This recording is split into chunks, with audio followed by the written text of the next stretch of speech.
হে দেশি হ্যাকার্স, মি দেশন অ্যান্ড ওয়েলকাম টু সিজাত academy.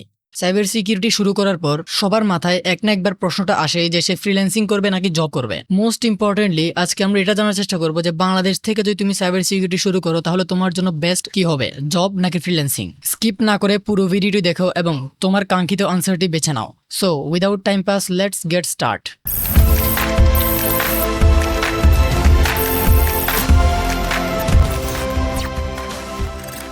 Two paths one decision, অর্থাৎ ফ্রিল্যান্সিং আর জবের মধ্যে কোনটি তোমার জন্য ভালো হবে বাংলাদেশ থেকে। আজকের এই ভিডিওতে আমরা মূলত জানবো কোন পাথে গেলে কি পরিমাণ ইনকাম আছে, স্টেবিলিটি কেমন, স্কিলস কি ধরনের প্রয়োজন এবং গ্রোথ কেমন হবে, এবং এগুলোর উপর বেসড করে তোমাকে বাছাই করতে হবে যে তুমি কোন ফিল্ডে যেতে চাও। সো ফার্স্টে আমরা জানবো যে ফ্রিল্যান্সিং কেমন হবে সাইবার সিকিউরিটি থেকে। সাইবার সিকিউরিটি থেকে ফ্রিল্যান্সিং করার জন্য মূলত কয়েকটি প্ল্যাটফর্ম রয়েছে, যেমন হ্যাকার1, বাগক্রাউড, আপওয়ার্ক, ফাইবার।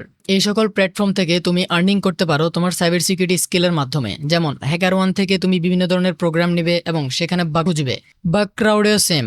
বাগক্রাউড এবং হ্যাকার1 ধরতে গেলে সিমিলার ওয়েবসাইট। এখানে সাধারণত অনেকগুলো কোম্পানির ওয়েবসাইট রয়েছে যারা বাগ বাউন্টি প্রোগ্রাম চালায়। তুমি তাদের ওয়েবসাইটে গিয়ে বাগ খুঁজে বের করবে এবং তার রিপোর্ট করার মাধ্যমে আর্নিং করতে পারো, অর্থাৎ তারা এর মাধ্যমে তোমাকে বাউন্টি দিবে। তোমার বাগটি সিস্টেমের জন্য যত বেশি ক্ষতিকর, অর্থাৎ ক্রিটিক্যালিটির উপর ভিত্তি করে তোমাকে বাউন্টি দেওয়া হবে। আপওয়ার্ক এবং ফাইবারের মধ্যে সাধারণত বিভিন্ন ধরনের জব থাকে, কিন্তু সেখানে কোনো একটি টাইপ নয়। যেমন হ্যাকার1 এবং বাগক্রাউডের মধ্যে শুধু একটি টাইপ, যেমন তুমি ওয়েবসাইটে যাবে, বাগ খুঁজবে এবং রিপোর্ট করে রিওয়ার্ড নিবে। কিন্তু আপওয়ার্ক এবং ফাইবারের মধ্যে বিভিন্ন ধরনের কাজ লিস্টেড রয়েছে।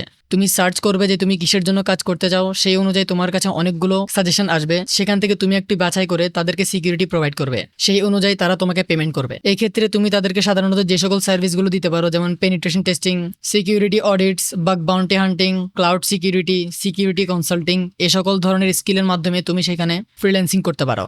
এর কিছু সুবিধা এবং অসুবিধাও রয়েছে, যেমন এক্ষেত্রে তুমি তোমার সময় অনুযায়ী কাজ করতে পারবে। তোমার থেকে যখন ভালো লাগবে তুমি তখনই কাজ করবে এবং তোমার কাজ অনুযায়ী তুমি বাউন্টি পাবে। বাট তুমি যদি কাজ না করো তাহলে কোনো প্রকার আর্নিং হবে না। রিমোট ওয়ার্ক, অর্থাৎ তুমি যে কোনো জায়গায় বসে কাজ করতে পারো। এর জন্য তোমাকে কোনো প্রকার অফিসে যেতে হবে না, কোনো টাইম ম্যানেজমেন্ট নেই। তুমি যে কোনো সময় কাজ করবে এবং যে কোনো সময় পেমেন্ট নিতে পারো। এই ক্ষেত্রে সবচেয়ে বড় সুবিধা হলো তুমি যদি রাত দিন 24 ঘন্টা কাজ করো তাহলে তোমার আনলিমিটেড ইনকাম, অর্থাৎ যখনই কাজ করবে তখনই টাকা। এতে কোনো টাইম ম্যানেজমেন্ট নেই।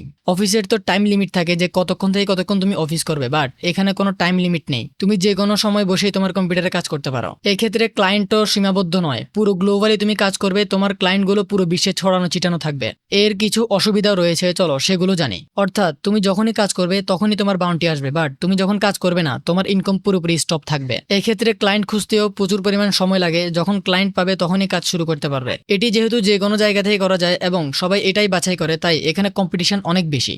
কোম্পানিতে কাজ করলে তুমি বিভিন্ন ধরনের বেনিফিটস পেতে পারো, বাট এখানে কোনো প্রকার বেনিফিটস নেই। কাজও তোমার, ইনকামও তোমার, বাট উইদাউট এনি বেনিফিটস। যদি তুমি সত্যিকার অর্থে সাইবার সিকিউরিটি আর ইথিক্যাল হ্যাকিং এ আগ্রহী হয়ে থাকো তাহলে তুমি একদম সঠিক জায়গায় এসেছো। এই চ্যানেলের ভিডিওগুলো দেখার পর তোমার কোনো পেড কোর্সের প্রয়োজন হবে না। নতুন হয়ে থাকলে প্রিভিয়াস ভিডিওগুলো আগে দেখে নিও, কারণ এর মাধ্যমে তোমার একটি স্ট্রং বেস তৈরি হবে। আর এখন এই ভিডিওটিতে লাইক দিয়ে চ্যানেলটি সাবস্ক্রাইব করে নাও। সো এবার জানি জব সম্পর্কে।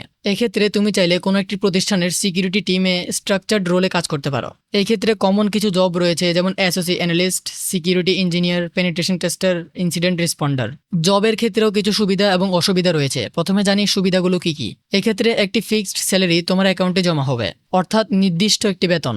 মনে করো তুমি এসওসি অ্যানালিস্ট হিসেবে গেলে, কিন্তু তুমি অনেক বছর ধরে কাজ করছো এবং তোমার এক্সপিরিয়েন্স অনুযায়ী তোমাকে প্রমোশন দেওয়া হলো। এমনই প্রমোশন পেতে পেতে তুমি অনেক উপরের লেভেলে যেতে পারো। এর আগেই বলেছি যে কোম্পানির বিভিন্ন ধরনের বেনিফিট থাকে, যেমন কোনো হেলথ ইস্যু হলে কোম্পানির পক্ষ থেকে হসপিটালকে পেমেন্ট করা হয়। এক্ষেত্রে তোমার একটা টিম থাকে এবং টিম এনভায়রনমেন্টে কাজ করা লাগে। এক্ষেত্রে কোনো প্রবলেম আসলে সবাই মিলে সলভ করে।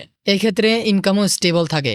জবের কিছু ডাউন সাইডও রয়েছে, চলো সেগুলো জানি। ফিক্সড আওয়ার্স, অর্থাৎ তোমাকে যে সময় দেওয়া হবে তার মধ্যেই তোমাকে আসতে হবে এবং তোমার কাজ সম্পন্ন করতে হবে। তুমি তোমার ইচ্ছে মতো আসতে পারবে না। Limited salary growth, less flexibility, অর্থাৎ এক্ষেত্রে রিমোটলি কাজ করার কোনো সুযোগই নেই। আর এছাড়া অফিস পলিটিক্স তো রয়েছেই। এক্ষেত্রে চেনাশোনা মানুষরাই বেশি প্রমোশন পায়। সো এসব থেকে তুমি নিজেই বেছে নিতে পারো যে তুমি জব করবে নাকি ফ্রিল্যান্সিং করবে। সিদ্ধান্ত তোমার, কাজও তোমার, তাই জেনে শুনে বাছাই করতে হবে। স্টেবিলিটি চাইলে জব করতে পারো এবং ফ্রিডম চাইলে ফ্রিল্যান্সিং করতে পারো। আমার মতে এক্সপেরিয়েন্সের জন্য আগে একটি ছোটখাটো জব করা প্রয়োজন। যখন তোমার প্রচুর পরিমাণ এক্সপেরিয়েন্স হয়ে যাবে তখন তুমি রিমোট ওয়ার্কের মাধ্যমে ঘরে বসে কাজ করতে পারো। Choose your path responsibly, learn, practice and stay ethical. See you in the next video.